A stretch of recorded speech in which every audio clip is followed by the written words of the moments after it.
Hi, I'm Piper Rothery and I'm going to be performing Taylor's monologue from Wild Orchid by Beverly Brenna.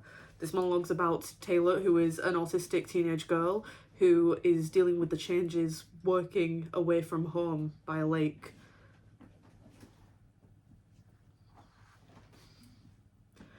Anyone in their right mind would like to go to Esquesu Lake for the summer. Anyone in their right mind would like to go to Esquesu Lake for the summer. That's my mother talking. Anyone in their right mind. But it is not possible to change our minds from left to right. Not possible. Not possible. Minds do not function according to directionality at all. In fact, nobody is in their right mind at any given time. So, my opinion is my own business. I do not want to be here, and it is not wrong to feel that way. What in the world are you afraid of, Taylor? What in the world are you afraid of, Taylor? That's how Danny talks. He speaks in nines because he is a bimbo. Bimbo. Bimbo. My mother said I can't use the word bimbo on Danny because bimbo is only a word for a woman. But until there is a word for men who are cute but dumb, I am going to use the word bimbo for everybody. Before we drove here, I spent 90 minutes on the internet and I learned that Esquesu is home to many rare varieties of wild orchid. The reason they are rare is that orchids require a kind of balance, a balance between hereditary and environment.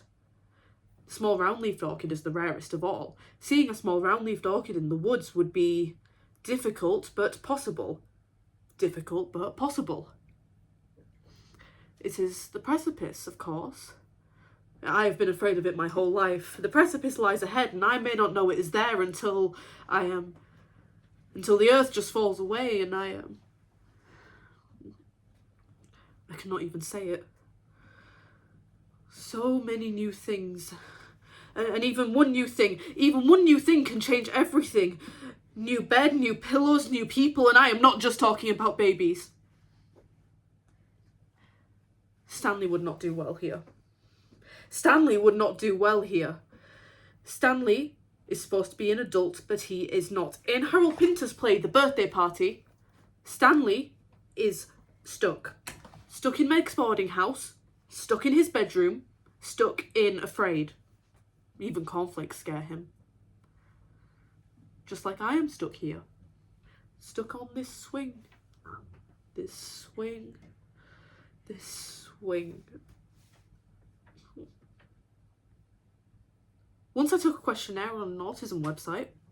It was supposed to help identify personality traits. And the first question was, when you go to the beach, do you want to A, lay down your towel and stretch out in the sun, B, kick off your sandals and run into the waves, or C, get off the beach as soon as possible? Of course I picked C. I got a total of 85 points out of 100 for my answers, and at the end of the quiz, everyone with over 75 points gets a message that says, "Congratulations, you definitely have autism." I got the message. If I stay on this swing, I will be just like Stanley.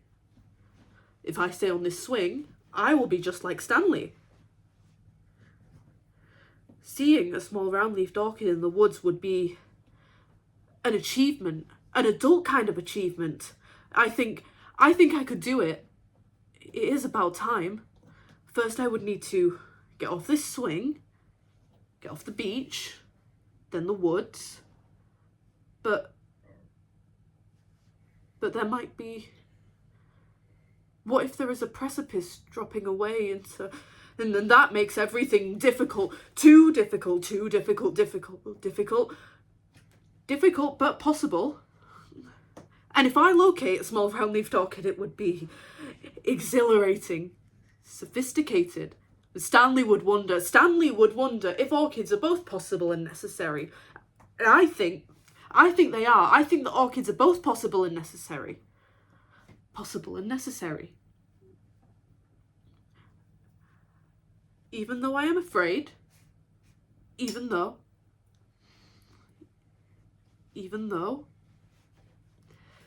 If I don't want to be like Stanley, if I don't want to be like Stanley,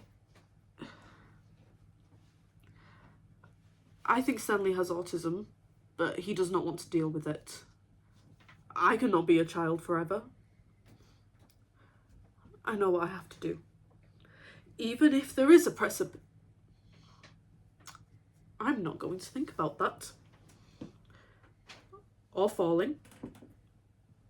Or all that pizza. Thank you.